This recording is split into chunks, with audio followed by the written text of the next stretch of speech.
Last Sunday, I left you with two numbers, a 7.8 that was already being exploited, and a 9.8 that was probably nobody's target. I said the gap between them was the measurement gap. I said this week was about how to close it. This is The Pulse. Cybersecurity signal in 5 minutes. I'm Jane. You close that gap by measuring the thing your scanner never measures. Not how bad it would be, how likely it is, and how much it would actually cost you. That sounds like more work than you have. It is less work than you think, and the inputs are already free. So let me show you a real vulnerability first, then the discipline that closes the gap. On May 14th, Microsoft disclosed a flaw in on-premises Exchange Server, a cross-site scripting and spoofing bug in Outlook Web Access. A crafted email opened in the browser can run attacker code in the victim's session. Session tokens, mailbox access, message tampering. Exchange Online is not affected. If you run your own Exchange, you are. Now watch what Severity does with it. The Federal Vulnerability Database, NVD, scored it 6.1, medium. Microsoft scored the same flaw, 8.1, high.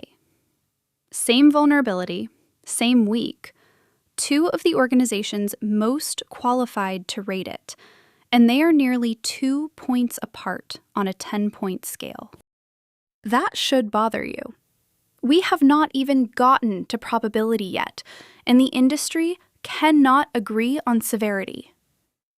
The one number everyone treats as objective is a judgment call wearing a decimal point. The day after disclosure, CISA added this flaw to its list of vulnerabilities being actively attacked in the wild. Federal agencies have until May 29th to mitigate. Microsoft confirmed exploitation.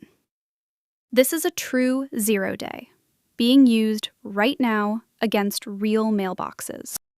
And the model that predicts exploitation gives it a 30-day probability of 6.3%. That looks broken. It is not. That 6.3% sits in the 91st percentile of all known vulnerabilities.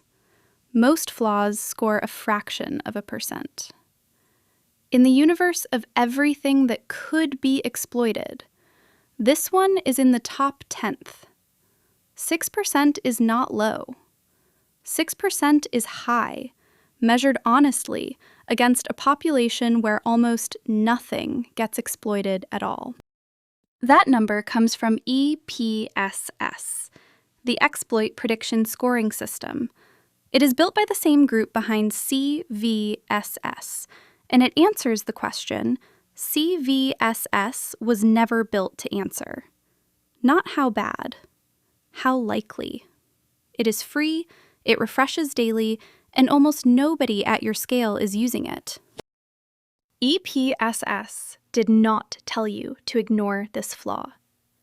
That list says patch it, and you should. The point is that severity alone could never have told you this story. It told you medium, or it told you high, depending on who you asked. The probability lens told you something severity structurally cannot. Where this sits against everything else competing for your team's Tuesday. That is 2 axes, not one. How bad if it happens? How likely it is to happen? You have been making decisions on one of them and calling it risk management. There is a third axis, and it is the one that turns this from a security exercise into a business decision. How much would it actually cost you? An exchange flaw is a different number for a law firm than for a print shop. The vulnerability does not change. Your exposure does. So the real question was never, how severe is it? The real question is how likely and how much. This is not a new idea. It is just new to security.